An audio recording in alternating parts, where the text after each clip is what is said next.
Before we jump into the last episode of Percy Jackson and the Olympians on Disney Plus, just wanted to say thank you to everybody that's kind of followed us as we followed the show. We super appreciate it. We've definitely enjoyed the conversations we've had in the comments section.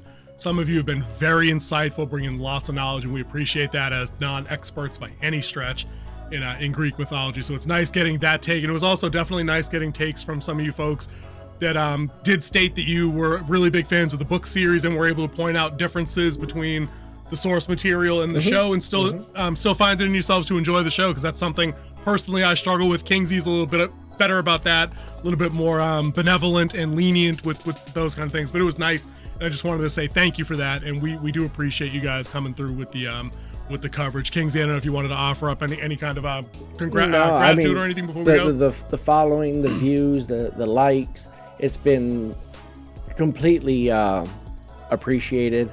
I've loved following this show, and I love following it with you guys. So yeah, thank you for everything. Thank you for coming along this journey with us. I just had to make sure I was recording there. I almost forgot to hit the record on my voice recorder, so that would have been bad.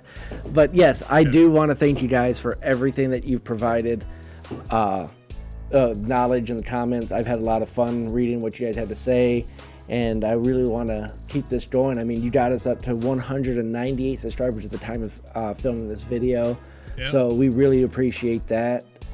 But I think we should get started. Let's talk about this final episode. It's over. This first season's over. What am I going to do? It's going to be tough to listen, this is major setbacks for you this week, that one after the other, and we're really sorry to see that happen. You know, it went down in flames, and I hate that as a New England guy. I'm aware of what that can feel like at times. Live by the sword, die by the sword. Or the going forward on fourth, as the case may be. Hey, it's what got us there to begin with, so I'm not. Listen, and I'm on that side. And I've been sticking up for you guys all week on the social media, being like, you dance with the girl you brought to the prom. Let me just say something real quick about this, because as an aside, I've watched so many comments, so many people talking about it, calling him a fool and stuff like that. But I'd rather have a leader that trusts me and my offense to get it done. And here's something else I want to point out. They were 21 of 28 going for it on 4th and 3, where the field goal kicker of 45 plus yards was hitting at 42%. Which one's higher? Because if he would have, we would have the same result if he attempted the field goal and missed it. Just because you go for the field goal doesn't mean you're going to get the field goal. It's not a video game. So, with that said, exactly right. It was an amazing season. Exactly right. Thank you for everything. I support my head coach. I support my GM, and I support Jared Goff. We'll see you next season for sure. We'll see him next season. All right, dude. What was the title of Percy Jackson's finale episode? Because I zipped right into it. I was running late. The final episode called "The Prophecy Comes True." Okay. All right. See, so that all makes super sense now when we get into kind of like that the big, I guess I would call it the climactic scene of the series, because of the episode, as I thought this episode was, maybe it was edited in a way, or just the flow of it was kind of weird. It almost opened with a finale of sorts, and then they kind of get you back into the world as it is, and then they kick you out of the show for the season with another banger scene near the end. Yeah, did you think you were know what I mean? Between him and another person. I thought the episode was already over about halfway through. I'm like, oh no. Right. Any credits are about to roll. Dude, you know what they did? They got you. We talked about this in November when we did the fantasy month with Lord of the Rings. They hit you with the Return of the King 6 endings thing. Yeah. Like this, like goodbye to this people, goodbye to this. I'm gonna go do this and do this. Oh wait, here's another scene, surprise. And I was like, oh wait a minute, it's not over. But it wasn't just goodbyes in this. It actually had more of the plot to push forward. So I thought it was pretty good, because you had a lot more big reveals. Because I think as you watch the show, a lot of the times you forget some of the stuff that they dropped at the beginning. Like, and that was the callback in the big climax was something that was laid out in the second or third episode.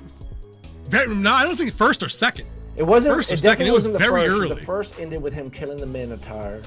It was the third. Oh, then second or third. It was second or third. Yeah. Was when he got the. Was the prophecy bit? Yeah.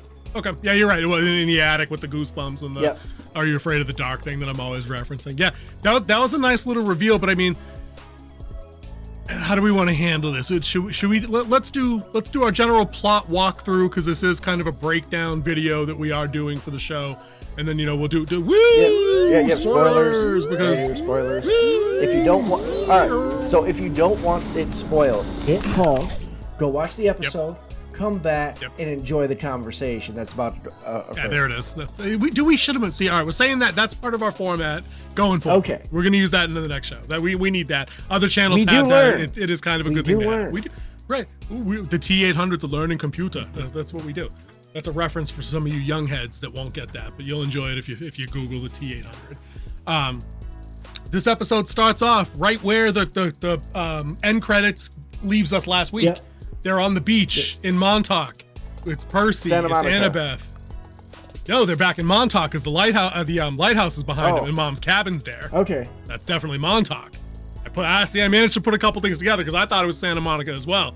But there's no Ferris wheel, there's no carnival. They were back in Montauk for sure. So the band's back together.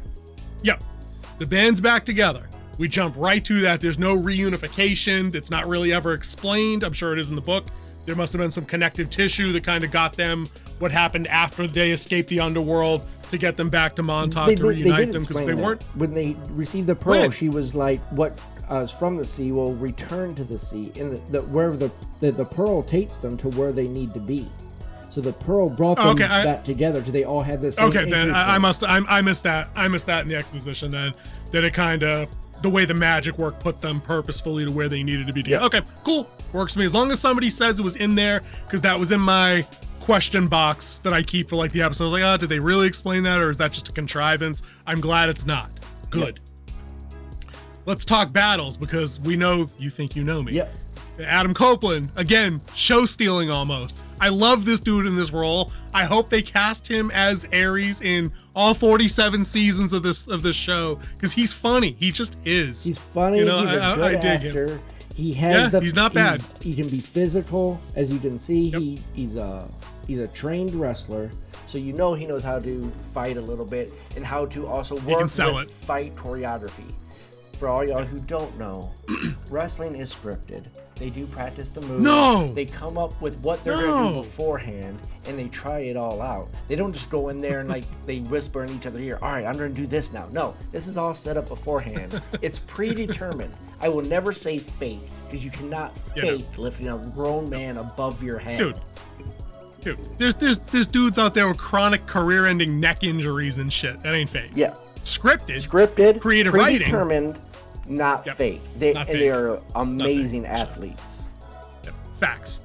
So we're gonna give him all his kudos because again, he set like we were talking about selling and wrestling. Also sells the scene. It's got to be tough being a professional of that stature, doing like theatrical combatives with somebody that's 14 years old. Is like somebody corrected us. He's like, he's like 15. He's like 5'5". He's whatever. It's got to be tough. I thought there was that one shot where Ares kind of stomped him across the beach into the shallow water. Yeah. The CG was a little weak there and it was a little jank, but I'm like, all right, it is what it is. They needed to boot him into the water a little bit. And then that shit was awesome. And then his callback he gets up right with the there. Swell. Yeah. He goes, I warned you. Dude, it was very Iron Man to me how he pulled that off. Like, oh no. Me, you might find out who I am. He gets stomped, and then behind him, the ocean just rises. Slow and ominous out. Tide comes in, wave comes up, dude, and it just grows. Yeah.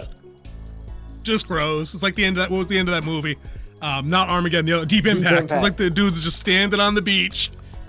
It's nothing you can do. Nope. You're gonna get stomped. And again, it was a clever. He was never gonna beat Ares one-on-one, like in a straight up fight. You know what I mean? Ares is gonna dunk on him.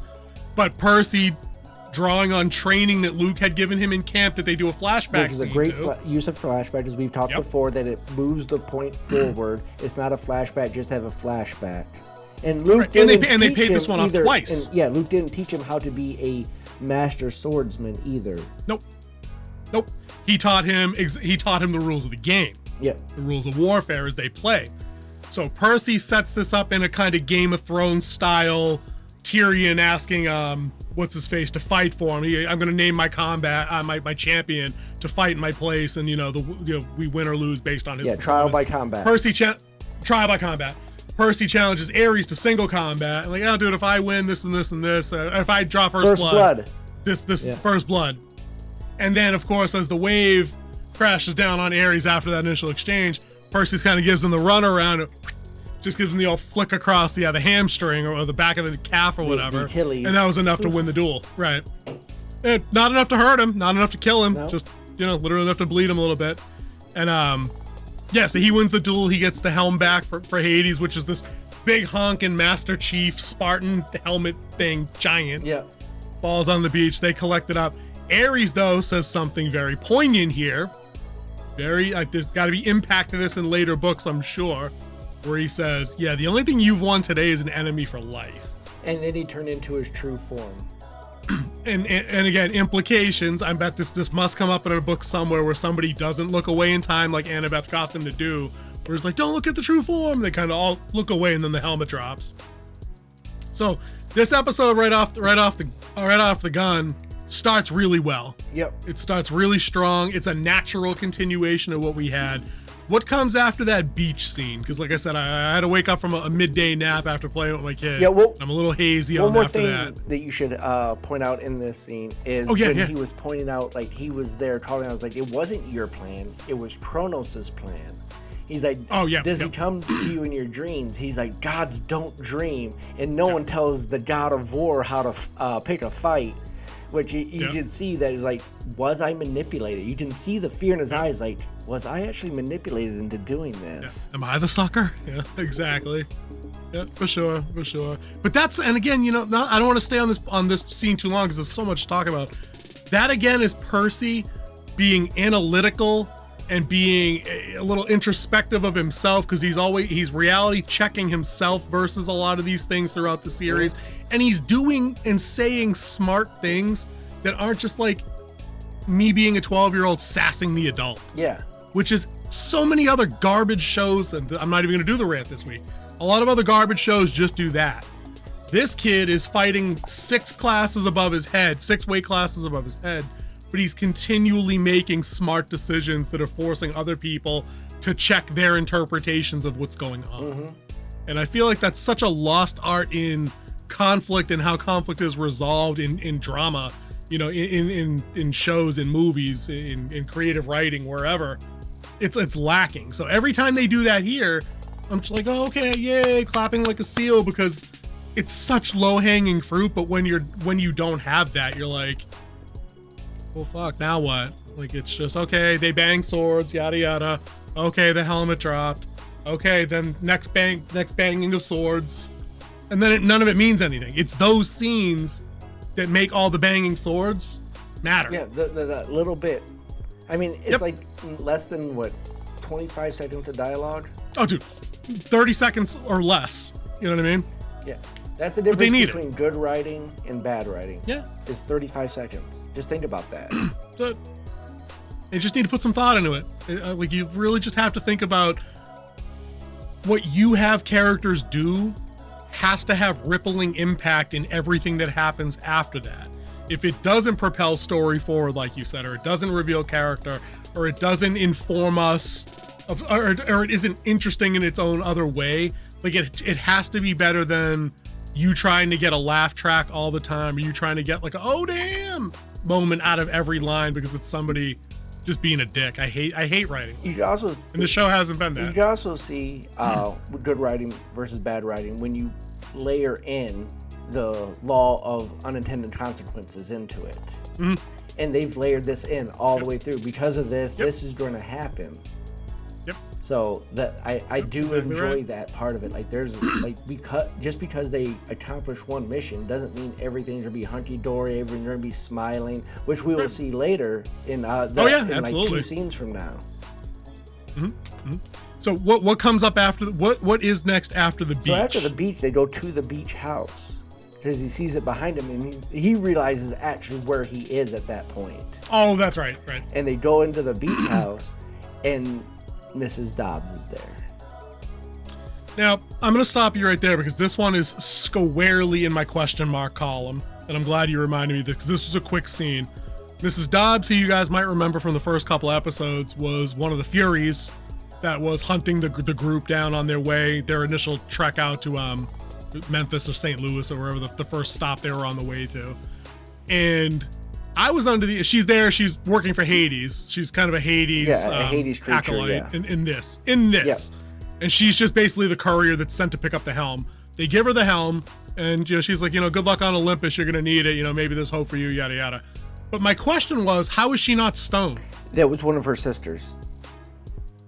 I thought her sister died on the bus. She has 2 sisters. There's 3 of them total. We for sure didn't see that it was Alecto get turned to stone in the driveway at Medusa's place at the end of that episode when they went out with the Medusa's head. I'm gonna go back and watch the coverage because I'm pretty sure it was her. And again, that might just be one of those floating questions that maybe the book spoke to. I don't know. Not a big enough tissy to get into, but I just wanted to ask the question because sometimes you fix on these because things. I know they said that when you kill them, they regenerate and then they can come back. Right, but this one was trapped. I thought whichever one it was trapped because they were stoned. Yeah, and I think that was one of the other sisters. Because there was 2 of them that came after him after she talked to Miss Dobbs. Okay, and Alecto wasn't that one. Yeah, maybe. Okay, possibly. Let's rule it up to that. So they move from that scene. What comes next? Because that was pretty much over and done. The kids are like, "Oh, we're not going to Olympus. That shit's crazy." And now, actually, he said, "I have to try." He does his Percy thing. One of the things he was there, and he was like, "Make sure Hades lives up to his end of the deal, please." Please, yeah. Which? What did she throw? She threw him a look. She's like, "Really?" So that was cool, but. Then he's talking to his friends. Percy's talking to his friends about, because Annabeth's like, "What do you mean Olympus? I'm not doing that shit. That shit's stupid."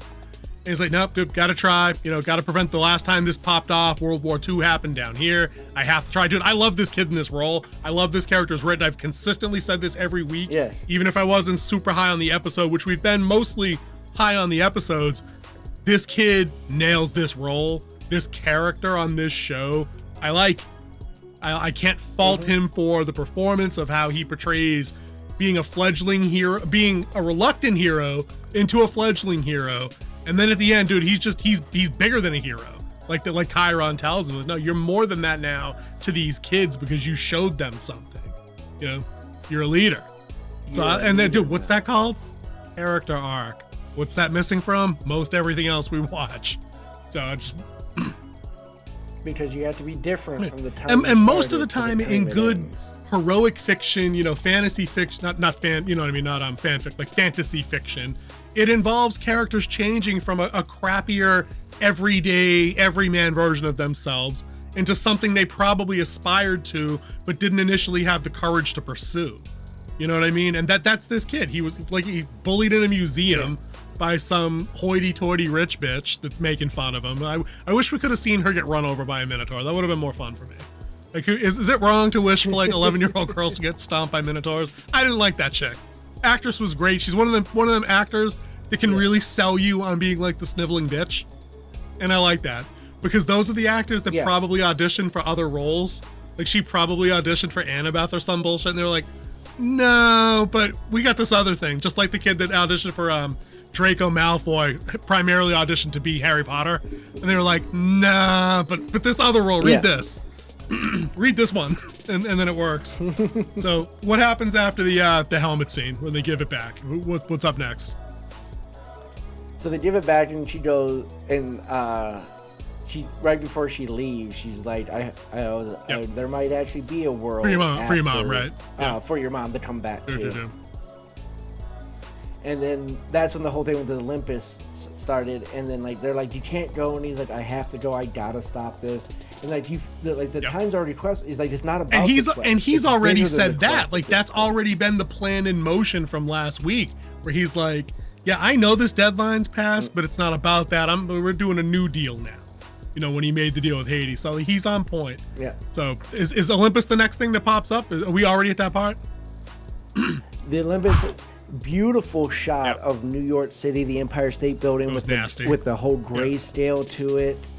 Yeah, it looked really good. I've talked about the color in this show, I think every week. Same for me in the music. And that is just how it's done. Did you notice on his bedroom wall at the end when his mom's waking him up from school, the poster on the wall was a very similar black and white, kind of like a charcoal sketch of New York.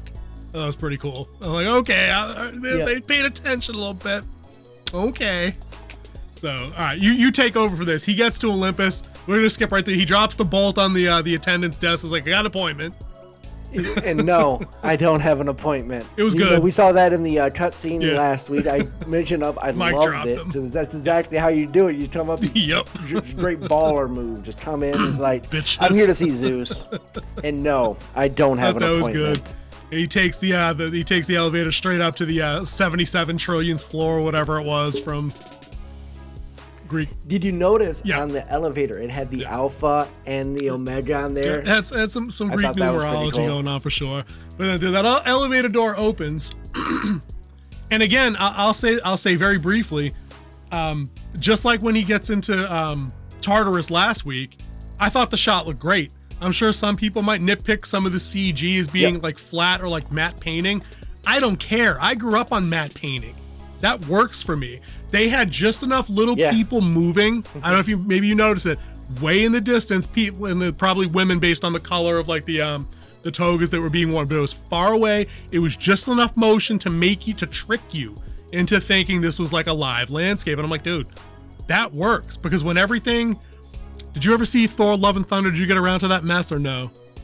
Okay, so they had an Olympus scene also. You're probably aware of, because they had Russell Crowe as Zeus in all that bullshit. But everything in that movie, because it's an MCU flick, is a $500 million CG blue screen, green screen, whatever they're using, shiny, chromy, glimmering mess of visual vomit on the screen. That did not happen here. No, and I think they went more traditional, like matte background with moving called pieces composites or whichever. I mean, it's probably really good CGI that they use, but and they use depth of field to make it look like it's not just a backdrop, like old Hollywood westerns and stuff. But I mean, it's a very budgeted, I would say,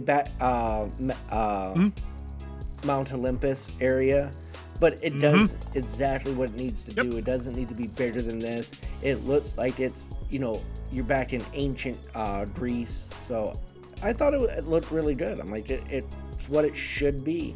Because they hinted at it when Hermes took the head up there. I was expecting that. Light coming, so I was expecting that. And I think they wisely...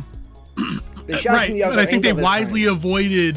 the same way we were saying they avoided doing anything over the top, ethereal CG light effects in Tartarus with there being eternal hellfire and brimstone or blue flames on things. I said they didn't give you the god ray in the face when the elevator door opened.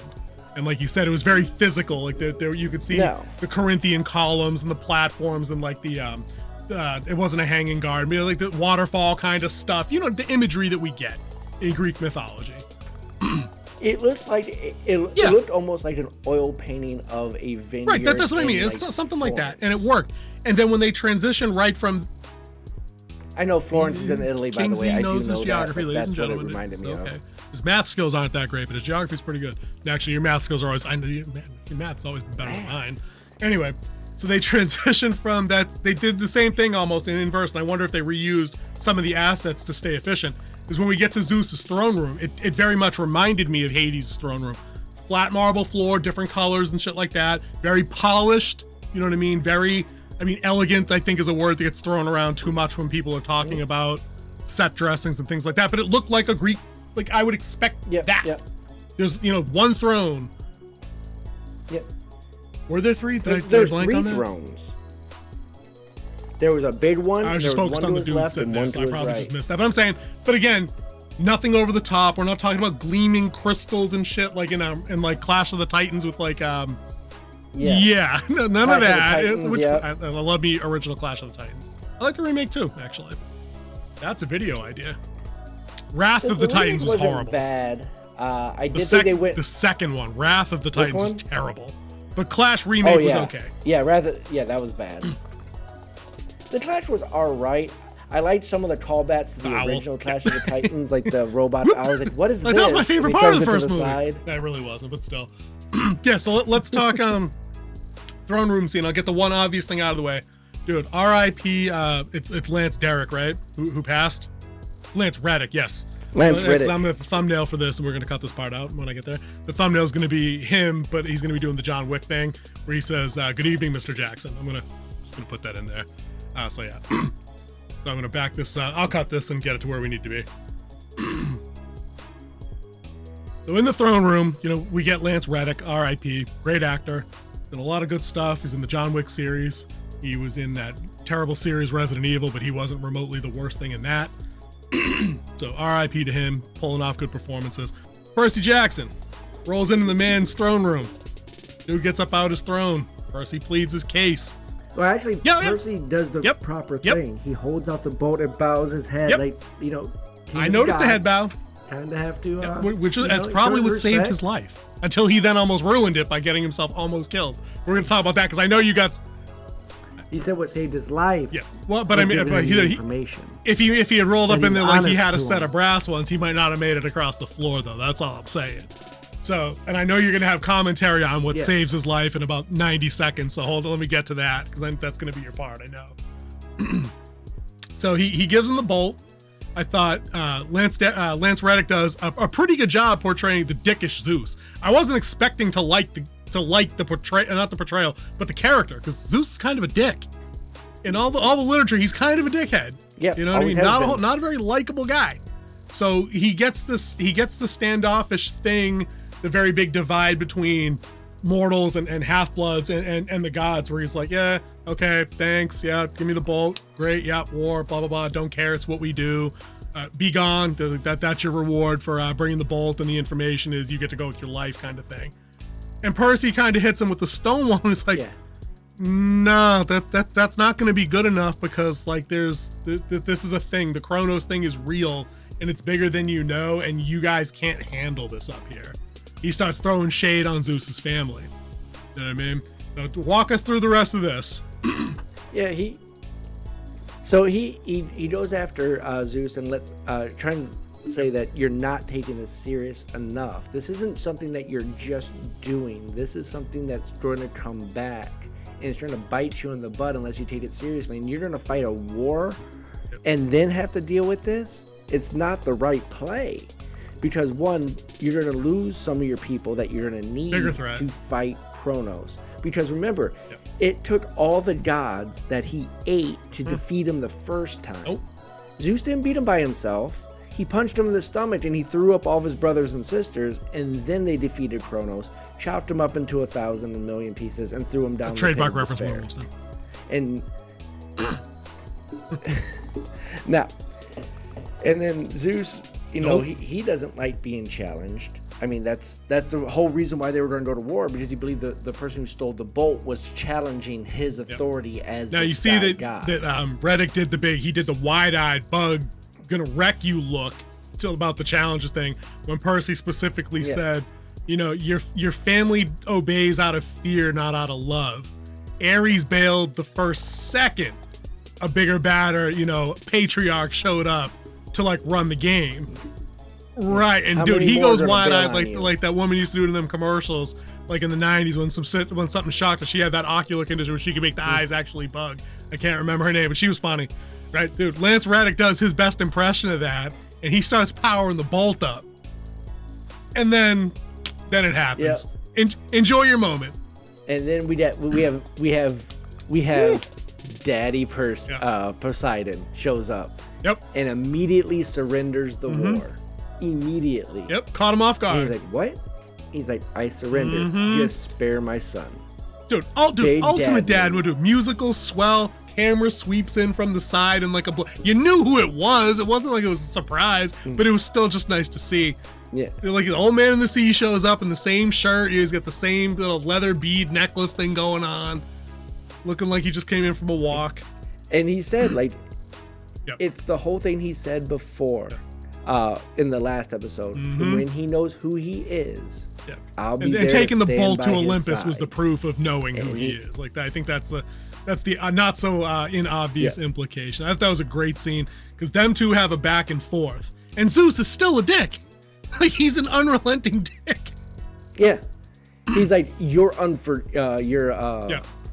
forbidden child, and he's like, Thalia, what is his daughter? Thalia Thalia is an inspiration. And Zeus, to and all he's the still a young dick bloods. after that, because then he says, "Okay, cool, we're gonna call together the council." They start speaking in ancient Greece. This has like a little implication for Percy later. Yeah, he's like, how many people know about Kronos? He says it in ancient Greece. He's like Hermes, Hades, Ares, Hermes, he's like, Hades. yeah, everybody. So everyone. Right? So Zeus is like, I'll put together a meeting. We'll discuss my crushing swift victory first, and then family business. So, dude, this guy's a dick. Yeah. He's like a king, capital Greek god dick. Yeah. Okay. Well, I mean, how many All of things them? do you hold I mean, over all your of them. brother's head when you beat him? You play Undefeated. Mortal Kombat with him and you kick him and you're just like, Undefeated. yeah, we the beat record you. And you stands start on running around. 4,728. No, can't be beaten. Can't be beaten in MK2. They all know it. I put 70 up on my brother in Madden, and he will not let me down every time he beats me now. So they're still in the Zeus fucks off. He goes to call the meeting. He just kind of blinks out, does his thing, and then you finally get the moment. And it was short, but I thought it was very poignant. It wasn't overly super sappy, but you got a little bit where Poseidon talks to Percy. They have a nice little chat. It's kind of again an example of how they don't stay on the nose, and Percy's not like, where have you been my entire life when I needed you? And then he has some canned response about, I wanted to be there but I couldn't. Percy's like, can I ask you a question? And he's like, do you dream? And Poseidon's like, what? He like honestly caught him off guard. And he said, no, do you dream about mom? Yeah, and then he goes back. He's like, Ares says gods don't dream. He says, no, he says Ares is a moron. You might have noticed. Right, yeah. And again, just to stay on the point, Percy then modifies the question. And he says, do you dream about mom? And instead of some canned faux Shakespearean answer where Poseidon's like, every night for an eternity, he just grabs him by the back of the neck, Dude, right? He didn't have to say it. I do, son. And we already knew that was the truth because we've seen Poseidon interact with mom already, and we know that there's a bond there, and that she's not the one of million mortal women. Like, you get that impression. That's what I'm saying. We already got the impression that there was some love between them on a legitimate level. So it didn't take a very scripted out back and forth, improv. Hopefully Harrison Ford does the I love you, I know thing, and they catch the lightning in the bottle. He didn't have to do that here, So I thought that worked. It was a nice scene. I'm glad that was the payoff. Did you want more? Yeah, and I was going on the technical part. Yeah, of course. Sometimes what's not said. And to that point, this is the love side of that equation, where in horror movies on the fear side, it's the less you see, the more terrifying it is. You know what I mean? It's kind of like a very similar point. The longer you don't see the monster, is worse. What's in your imagination is 100%. When you see the shark, it's over. That stream. Oh, dude. I'm 100%. Oh, dude, because it's creative writing 101, 10 Commandments stuff. I mean, honest to God, is. It should just be understood. But I thought that scene was great, and I'm glad that they didn't have some because I think it would have been out of place. Like if Poseidon had like rode in like full battle armor or something, and then dueled Zeus to a standstill, or like in a rated R Clash of the Titans thing, that might have, like, I probably would have wanted that. But on this show, I think that the sacrificing the war for your son, like your point of pride, because that's what the gods are all about, pride. Like, he's like, nah, fuck the war, I don't care, I surrender. Without hesitation, that's what he said. He blocked the bolt and was like, no, I'm good. Fuck it, you win. Leave my kid alone. Or we'll brawl. Like, I mean, that was the only thing missing from that exchange was, we can if you want to throw hands. We don't have to because you win. I liked it. And like you pointed out that Percy didn't come with the whole "where have you been my whole life? Where have you been?" You notice he's like, the first thing he said to him, like, "You're not Oh, that was a great line. Discipline, are you?" He's like, I had to be stubborn, and then he was like, "Sir." He put the respect on the name. It was a great line right after that too, where it's like, Poseidon says, "Yeah, that makes sense because the sea doesn't like to be restrained," and I'm like, "Yep, it don't. I live in a coastal state. It don't." No, that makes sense. So again, I think they hit all these we don't really have a phrase for it, but I'm calling them mini beats going forward, because we have like story beats, you know what I'm saying, where it's like, oh, you know, this is the Dark Night of the Soul, Gate to Act 2. We have all these technical terms that appear in our outlines and things like that. But darkest, you know what I mean? The fun and games through Act 2, and all that garbage that just helps us stay on track. But I think mini beats is a lost art. Like mini beats, like where if you just do this one little thing, you nail down an aspect of character, or you nail down a payoff. And we're gonna have a big payoff at the end of talking about this episode, where we started with Luke with the flashback sequence where he's training him up, not just on the hand-to-hand, but more importantly on the art of war as the gods fight it. You know what I mean? They nailed down a little bit. Yeah, because there are rules. He's like, there are rules. Right. And that's warfare, is knowing how the rules and how to use them against your enemy. After we do the Poseidon thing, where are we next now? After Hades, are we back at camp?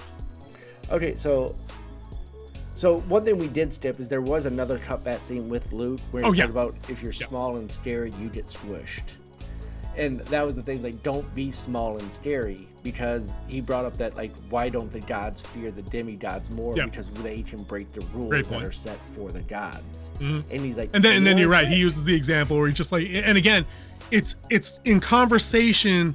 It wasn't one literal line that led to another. Like Luke just offers up the explanation, like unsolicited. It was, Annabeth's afraid of spiders, and Percy's like, huh? And he's like, dude, no, she's scared of spiders, but she's a billion times bigger than they are. So just because you're bigger, like the gods, doesn't necessarily mean you operate free of fear. But then he was coaching him, like you said, he said, but what do you tend to do when you're way bigger than something and it scares you? And in your head, it's very easy to see a 12-year-old girl get freaked by a spider, grab a notebook, and throw down, squish it. Right. So Luke's coaching him through. That was a good pickup to remind that flashback, because again, that has implications that are coming soon, probably coming in to the next scene or right after this one, because we're back at camp next, I think. Right. So when he leaves the scene. Because he sent them back to camp because they think they're going after Zeus' Ares' daughter, Clarisse, Ares' daughter, Clarisse. Yep. So and then, and that was the thing. That was the end of the conversation. Like, you had Poseidon, he pulls the back of his head, doesn't say a word. He's like, "It's time for you to go." And he has the pearl, one of those sea pearls in his hand, and drops. That was more emotional than I thought it was going to be. Actually, when he opened his hand up and he had one in there, because then you knew it absolutely was not just the sea nymph or whatever that just gave Percy the 4 pearls to get them in and out of Tartarus. It came from Dad. You knew it came from him. I felt that one. It was good. Yeah. And then he waits. He falls back to Earth, and he's back. He's right outside of camp at that point.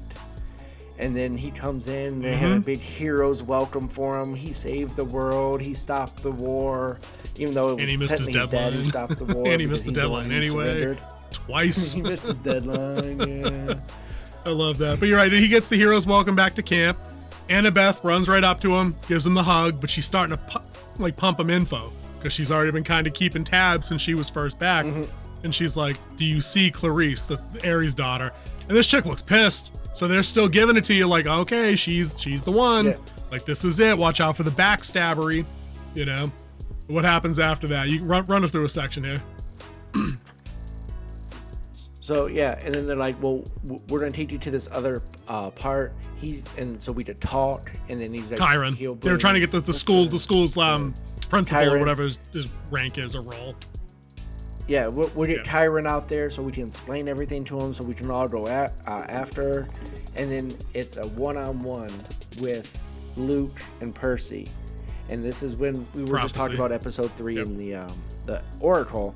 And what it was actually told to him, and this is where the title of the episode is revealed, because one of the things that hasn't come true, and he goes through the prophecy. He's like, everything the Oracle said, except for one thing, you'll fail to save what matters the most. And he's like, but you saved your mom. He's like, but everything they said would come true. He's like, they said you'll head out west. You'll face the god that turned away. You'll face the god that turned. Yep. And they're like, okay, you faced Ares. It goes. I don't remember. There was a second part, and then he checks the box, and then he gets down to the third part, which was about and someone you called friend will betray you. Percy had been operating under the assumption it was going to be Annabeth, the one that would have thrown. It was going to be Annabeth, because he had already kind of sort Grover. of screwed him once at the beginning before he realized, he was a satyr and all that other stuff back then. So the suspicion primarily would have been Annabeth in the early episodes, going through that, she was the one that I would expect to throw me down the stairs to save the mission. But she's obviously proved herself as not that person, and then. Yeah. And then he's like, it was you. You gave me the shoes that would have pulled me down into the pit that would have gave Kronos, which was in my backpack that bolt. Ares gave me at the truck stop. Which was in. So not Clarice. Yeah. And he's like, and then he kind of just like, that's why you haven't turned Clarice in, because she didn't steal the bolt. You did. And he was like, I do call you friend, and I was never trying to set you up. He's like, and then he's like, but you gave me the shoes that if I would have worn them, I would have been pulled into the pit with the bolt, giving it to Kronos. He's like, I never thought you would have Grover wear the shoes. And again, recurring theme here for our coverage of this episode. They didn't write the stupid line, which would have been, wahaha, it was me all along. Or the stupid cynical line like, I didn't think it would take you this long to figure it out. Like, no, he's like, he admitted like a lack in judgment, or just like a lack of, not in like a lack of planning, but like just he didn't see that Percy would have made it to that thinking outside the box and give away something that was given to him. He couldn't account for that. So the line very subtly, very softly given is, I didn't think you'd give the shoes to Grover. And then that's like the bump, bump, bum. Like it's that scene. It's that moment. Yep. And then you turn into like his true objectives that he wants to bring down the gods, and which plays into the whole conversation he had when they rode a zebra to Vegas and he faced Hermes. He was like the whole confrontation between Hermes and his Luke's mother and everything that happened there, which we don't know exactly what happened. Hermes said he tried to do his best and he wants, to try to save Luke. And then he was like, he's there and he's like, so we do it back to this. No, you're good. You're good. That's exactly right, though. That's exactly the analysis.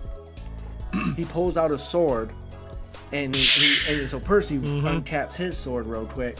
He said, I don't want to fight you. And that was awesome, because as a non-reader of the book and somebody that didn't see the movie, I thought this was it, that this was where I was going to have to get off the bus of enjoying the show, because it was going to have some stupid stereotypical duel at the end, and then this douche nozzle would escape after trying to kill Percy Jackson kind of thing. Please continue.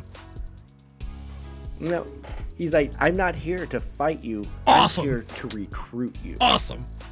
Loved it. Yep. And he's like, I want to show you. And he cuts. And he's like, we can escape the camp. And he said, I forgot what the name of the sword was, but he's like, it backbiter, and it's like it can open a portal to anywhere. We can keep running. He's like, stop saying we. And he's like, but that's what the gods want you to stop saying. They want that, because the we is what they're scared of. Which again rolls back to the flashback where they were talking about the differences between gods and demigods and who's allowed to do what. That the demigods could have a strength in numbers that the gods could never have, ever.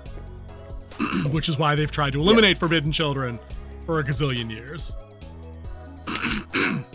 And then he does another swipe. Like, I think he needs like 3 swipes or something to open. I didn't get that either. But he would do it. Yeah, that was pretty dope. He blocked it because he blocked one of them. He's like, no.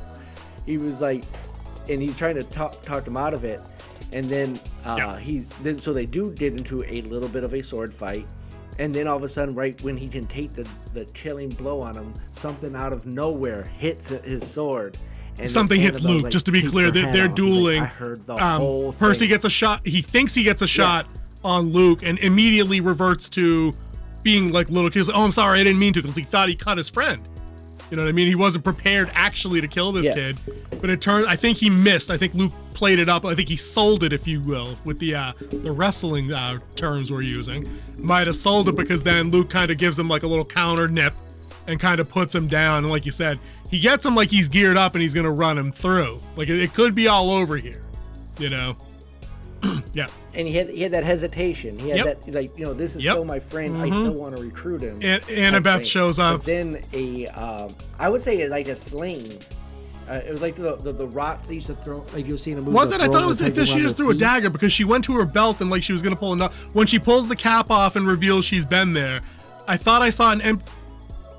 But she had a dagger on her belt, is what I'm saying, and I thought there was an empty. Scabbard from the first one, because I think earlier when they got on the bus episodes ago, she had the dual wield option. So I think she hit him with the throwing dagger. Yeah. And he deflected it. Okay. A sling. You got it. It was one of those or a bola. They would throw I think it was. She threw something. Yeah, bola. There we go. And he had to interrupt his kill shot Yeah. to deflect, and that's when she reveals, which was pretty dope. It was pretty badass because she, like you said, dude, she goes right to the sword. Like, I heard fucking everything.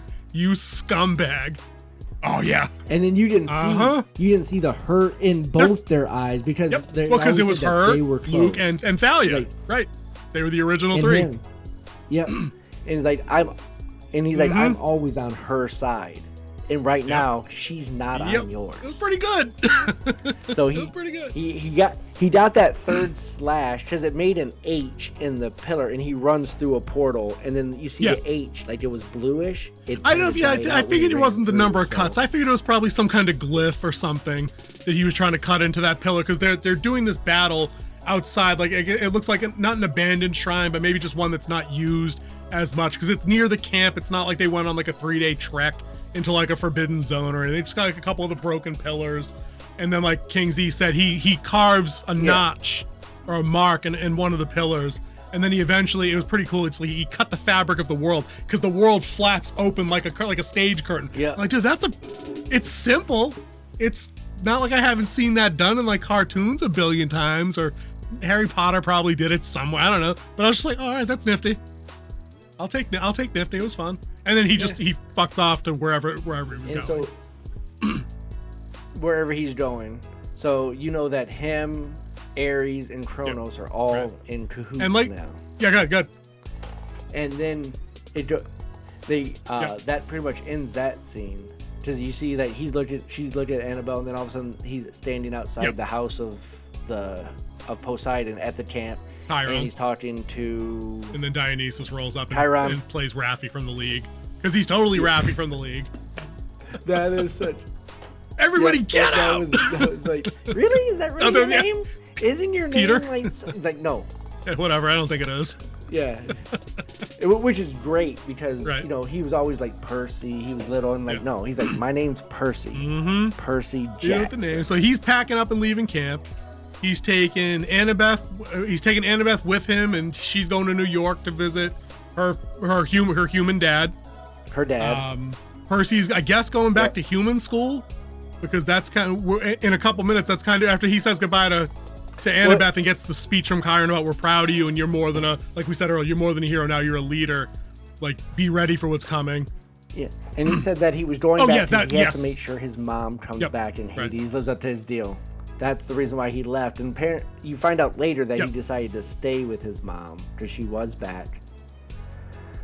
And Grover got his badge to seat, which was like a huge flower, license to seat. So he's like, I'm going to go check the seas because every part of the natural world has been noted, footnoted, double noted. And then Percy hits him with it. Again, it's a nice little it's a go away line. He's like, the sea. I got some people in management out there. Look, hit me up if you need the help. You know, so that was like a nice little. You know what that was? That was the end of the year Hogwarts thing from all the early Harry Potter movies. Everybody's getting back on the train to go home. Oh, before the movies got really dark after Part 4. I mean, the first three. This was the three friends hugging their way back to back to Britain. You know what I mean? Right. Yeah, before they go back to Muggleland. I like that Grover got that. I would have liked a little bit more on that throughout, I think, so we could get a little bit more for the feel of how much getting the license meant to him. Like, it's too much for a show that can only run 35 minutes. I get that, but I think that was an interesting...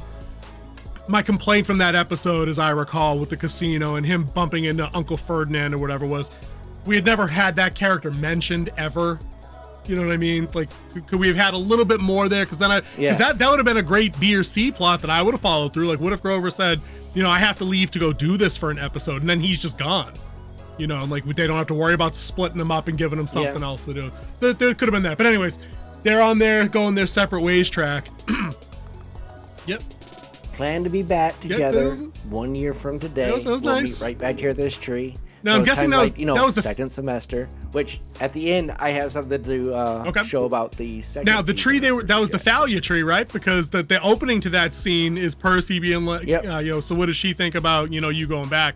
And Annabeth responds, well, it's a tree. They don't have opinions.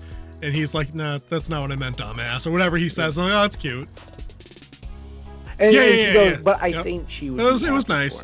So then I think is the last scene for the episode when Percy opens the door to the Montauk cabin, and he's looking around. He's like, Mom, and then Mom comes out, and the music swells a little bit, and you're like, oh yay, it's the reunion. But then it's not, because it doesn't end, because this is Return of the King. It's not. There's more. But wait, there's more. That's right. We don't finish stories here. We just keep it going. She goes, Percy, it's time to wake up. And then he turns, and there's Grandpapa Kronos in his house, looking all kinds of weak and tattered, and carrying, you know, the lantern and shit. The hood's up, you can't see it. I thought it was Chiron at first, and I'm like, wait a minute, why are you here? He's just looking bad. Looking like Voldemort early on. Like, I don't have all my power back yet. Yep. Yeah. And he's like, I don't have all my power back yet, but I'm gonna get it. And then we're gonna brawl. But go ahead. Yeah. And then you had the second prophecy. Yep. He's like, you are the key. Which reinforces what Luke was trying. It all builds logically from what we've seen, where Luke was trying to recruit him. They were trying to Vader Luke. That's what they were doing. It was Vader and the Emperor trying to get Luke. Oh shit, it's a Star Wars thing. It's not even a Harry Potter thing. It's Star Wars, right? They were trying to recruit a new and powerful apprentice. That's what happened, you know? And then Percy hits him with the back the fuck off. He's like, yeah, I told you about coming to me in this dream shit. When you're ready, once you come find me, punk. It's over. To a Titan. Yep. And then this time it's for real. And he's with Mom, which was very nice. Yep. Yep. And which, at this point, I was getting worried that he like fell asleep at home. Yes. Like right after he got kicked out of school. And like it was just like a whole dream sequence, and they're gonna play it off like he doesn't know who he is anymore. But no. She's like, 7th grade isn't going to wait. So you know it's advanced a year. He's going to human school, and he's like, I guess that'd be better if I could sleep. He's like, let me stop you right there. Stop right there. Grandpa. Because this is important. Because again, it shows characters in this show doing intelligent, reasonable things. When he says he had a nightmare, Mom sits down and picks up what? Exactly. Exactly. Because they're smart enough to track this stuff.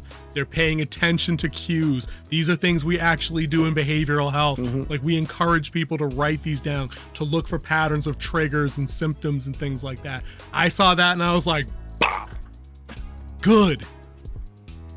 It's also something you should do for success. It helps you get your thoughts out and helps you build things, to write stuff down right before 100%. You go to sleep. So she picks up the notebook. He's about to tell her, which we saw in the dream, that Kronos says basically, Percy Jackson is the key to my survival. So that should be what Percy says for her to write down, so they can track pieces of this dream, because they probably don't come in order. They probably come in broken pieces, things like that. But instead, he again does some doting kid loves his mom thing, and it works. Like, it didn't throw the saccharin up too high. He could say that. Yeah. Could have. Really? And then she's like, Kronos, really? Lord of Titans said that? Because he says to his mom, he goes, make sure you wake up and tell your mom how much you love her today, kind of thing. And I'm like, people in the comments, call your moms, call your dad, call whoever, call somebody. They miss you. Call somebody. Somebody. So I thought that was super nice.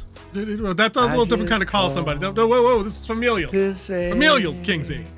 It's not the Valentine's Day show just yet. So, Familia. Was that the end of the show? I don't remember. Was there more? Oh, wait, there's more.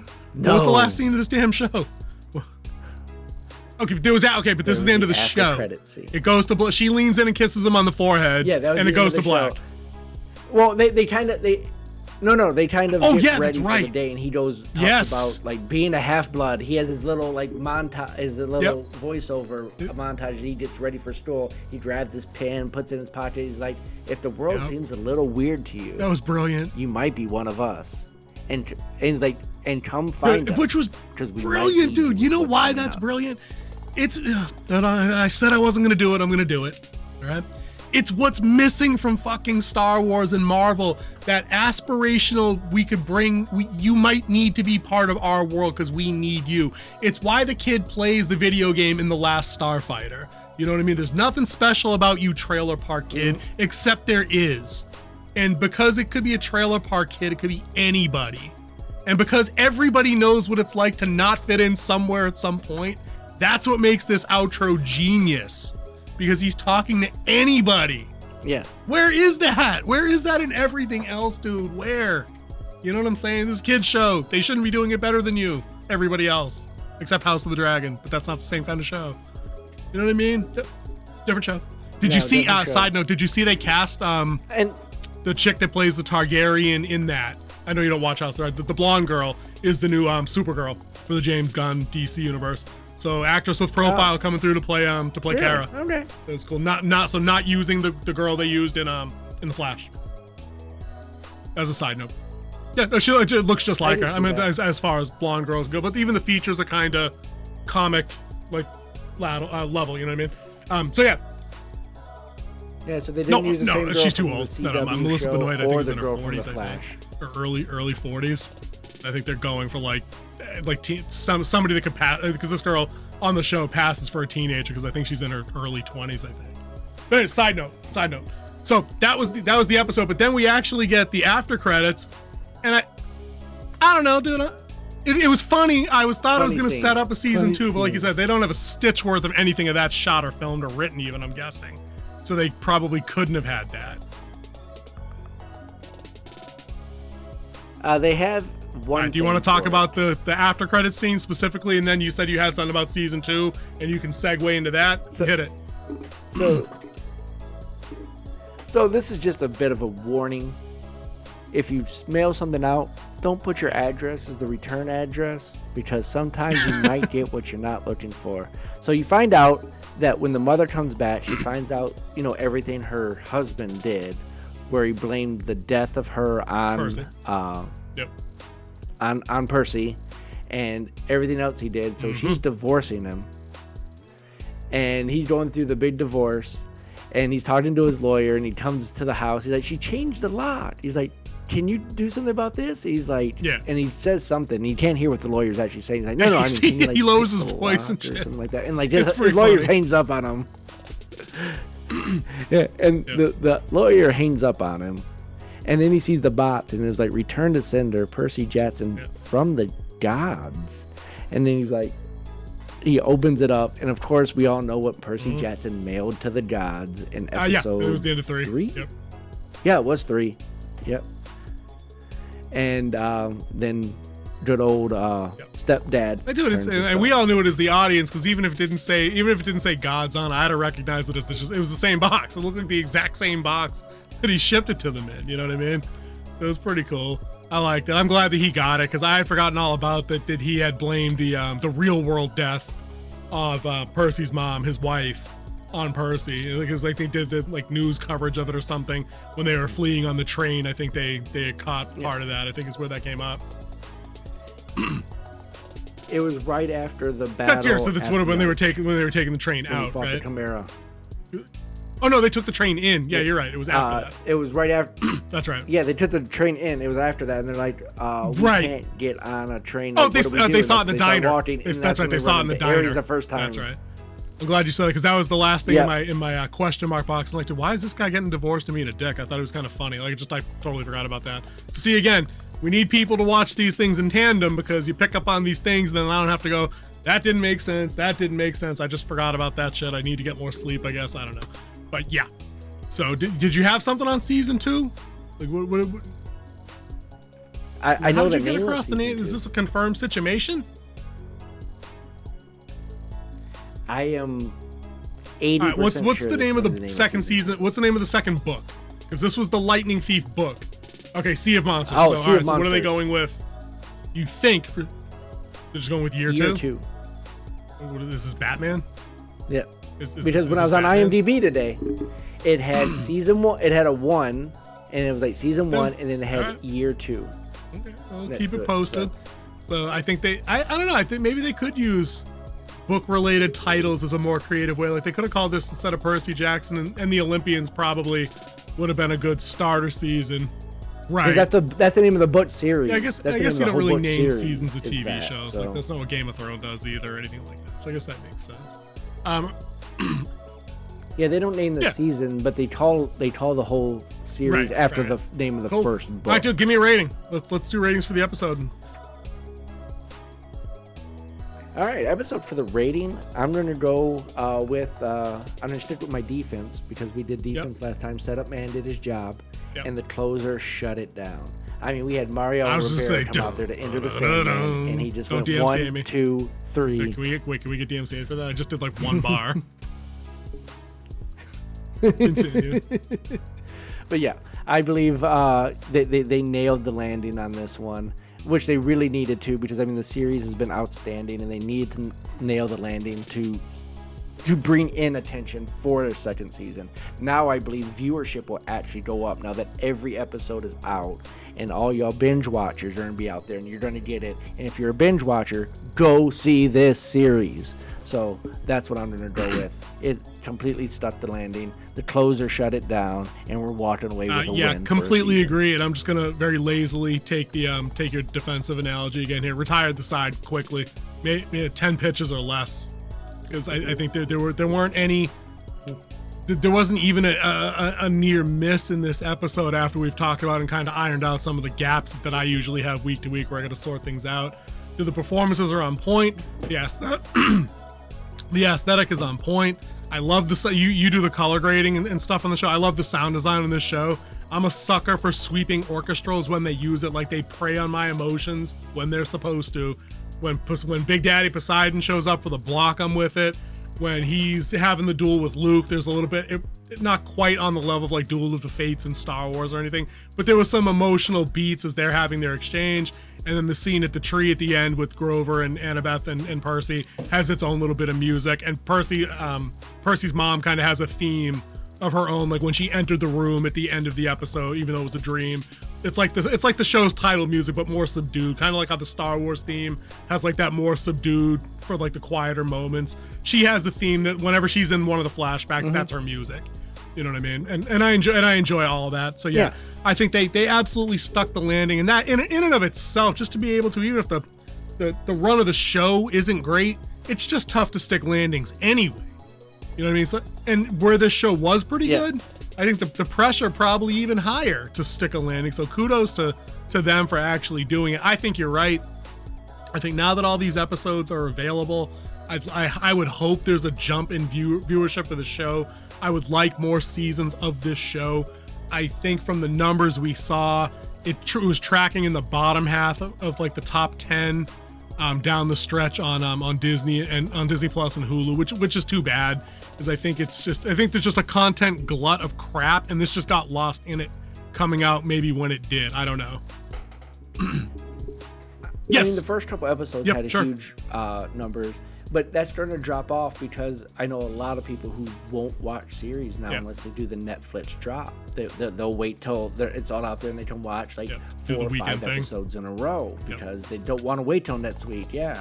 So I think viewership will definitely go up, and the streaming numbers will go up of this show now that everything is dropped and people can watch like a series of episodes in a row without having to worry about and you know what else will help too would be if our glorious audience, who we super love, appreciate, and respect, shares out our review videos on Percy Jackson and the Olympians to just raise awareness to this very culturally important show on Disney Plus about a YA fantasy book series that we've really couldn't get enough of. I know last week you were big sad that you had to, that it was going to be, I was big sad to wait for the week. You were super big sad that now that it's over.